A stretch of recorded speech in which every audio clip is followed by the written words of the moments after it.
Ya seperti mukadimah saya tadi ya. Jadi ngaji itu harus kafa. Kafa itu artinya komplit. Jadi Nabi dalam banyak hal yang momennya tepat ya menganalisis dengan kodok kodar, tapi dalam banyak hal juga melarang orang membicarakan kodok kodar. Jadi misalnya gini, kamu kadung ditakdir pernah punya dosa dan kamu ingin tobat, maka dosa yang masa lalu anggap saja kodok kodar, terus keinginan tobat itu anggap aturan syariat. Jangan lalu setelah kodok kodar kamu tidak berkeinginan tobat. Ini penting saya utarakan karena Nabi itu ngendikan pasti dua kali. Saya jamin di setiap konteks sosial Nabi pasti ngendikan dua kali. Dua kali itu dua solusi. Nabi pernah ngendikan idza dzikiral qadar fa'amsiku wa idza dzikra ashabi fa'amsiku. Jika umatku telah menjustifikasi qadar dan qadar fa'amsiku, kamu jangan ikut-ikut. Karena nanti akan yang zina enggak apa-apa, saya sudah qadar, yang maling ya enggak apa-apa karena sudah qadar. Wah bahaya, bisa hancur syariat kalau seperti itu. Tapi ada banyak hal yang Nabi mengisnatkan itu ke qadar. Kayak cerita Nabi Musa dan Nabi Adam. Ada kan di hadis Sahih itu jelas. Ini dengerin, ini betul di hadis Sahih. Nabi Musa itu saking Israelnya, memang beliau orang apa? Pertama, semua Nabi kan pasti alami diangkat ke alam roh. Nabi loh ya, tidak sampean Nabi. Sama tidak usah ambisi begitu, Nabi ini. Ketika beliau diangkat di alam roh, ini ketemu Nabi Adam.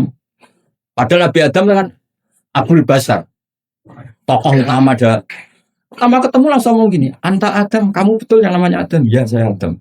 Antal ladzi akhrajtan nasa minal jannati wa asqaitahum. Siapa hadisnya? Antal ladzi akhrajtan nasa minal jannati wa asqaitahum. Gara-gara kamu orang enggak hidup di surga. Jadi kalau sampai marah gara-gara kamu, saya harus cari uang sampai Korea. Coba kalau kita masih di surga, enggak perlu kerja di mana? Karena semuanya tersediakan, enggak punya istri jelek, semuanya cantik karena bidadari. Gara-gara jenengan kita harus keluar di bumi dan keluar dari surga. Nabi Adam itu karena orang sepuh ya, beliau santai saja. Anta Musa, kamu betul Musa? Ya, saya Musa. Anta kalimu, ya, saya kalimu. Anta Sofio, ya, saya. Nabi Adam masih muji-muji. Ini pentingnya orang bijak. Jadi kalau sama nanti ngelawan saya tetap bijak, insya Allah. Tapi sampai bisa neraka, ngelawan dia itu dosa. Dosa sekali, bukan dosa biasa, sangat dosa. Nabi Musa, Nabi Adam masih anta Sofio, anta kalimu. Bukankah kamu melihat di Taurat bahwa saya akan dosa? Dan akan dosa saya sudah ditulis 40 tahun sebelum saya dosa. Iya ya Musa. Iya ya Nabi Adam, ya betul. Berarti kamu mengkritik saya. Atalumunani fi amrin qad qadahu. Kamu mengkritik saya, menyalahkan saya dengan sesuatu yang sudah digodok-godok oleh Allah sebelum saya lakukan. Jadi sudah ditulis sama Allah 40 tahun sebelum saya salah, sudah ditulis skenario-nya. Nanti Adam akan salah, terus keluar dari surga. Memang dari awal Allah skenario-nya seperti itu. Itu ibarat istri kamu sudah tahu. Ini kalau miskin setia, kalau sudah kaya nanti pola. Itu sudah tahu. Tapi anehnya istri kamu ketika nyata pola kok tidak siap. Padahal sebetulnya sudah tahu, gitu ya kan? Makanya saya kalau ngaji di mana-mana bilang, kelirunya orang Indonesia itu satu. Kalau ilmunya terbukti itu tersiksa. Itu kelirunya orang ini. Semua cowok tahu enggak? Semua lelaki tahu enggak? Kalau enggak pernah nafakoi diomelin, tahu enggak? Tahu. Tapi ketika itu nyata enggak siap. Harusnya ketika nyata diomelin, alhamdulillah ilmu saya benar. Tapi istri kamu juga gitu. Biasanya wong lanang nek duwe akeh pola. Terus dengar sampean mulai cinta orang lain. Harusnya kan alhamdulillah ilmu saya benar kan.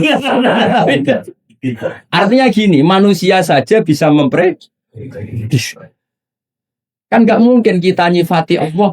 Allah nggak tahu Nabi Adam salah sebelum nyata-nyata salah. Tentu itu tidak mungkin. Nah, maknanya kodok-kodar kira-kira gitu. Allah itu tahu apa yang akan terjadi. Tapi tetap saja ini nggak boleh dipakai justifikasi untuk maksiat. Makanya jelas aturan Quran, saya mohon kamu nggak boleh salah. Ini nanti saya baca. Saya hafal tapi ini biar tamu ayatnya. Itu ayatnya kan ma'asoba musibatin fil ardi wala fi anfusikum illa fi kitabim min qabli an nabraha inna dzalika 'ala Allahi yasir likai la ta'saw 'ala ma fatakum wa la tafrahu bima.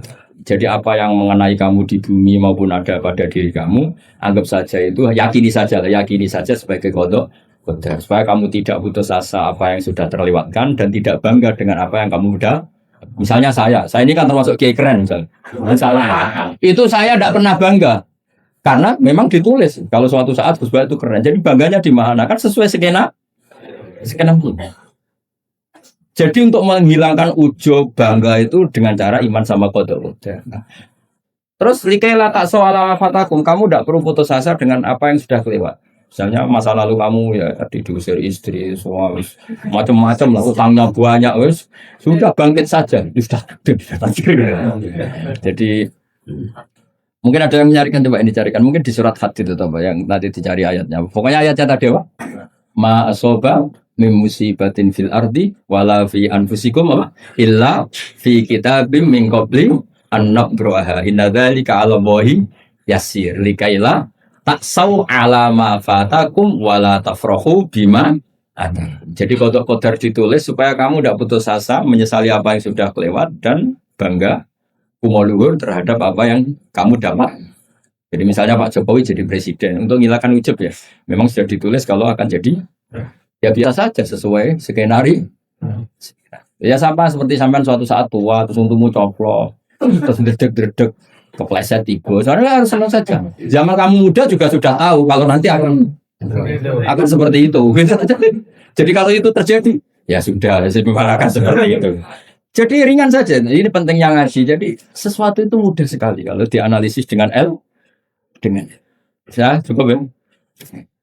Satu lagi aja dengan kalau nggak salah itu surat Hadid. Biar ditahukan suratnya.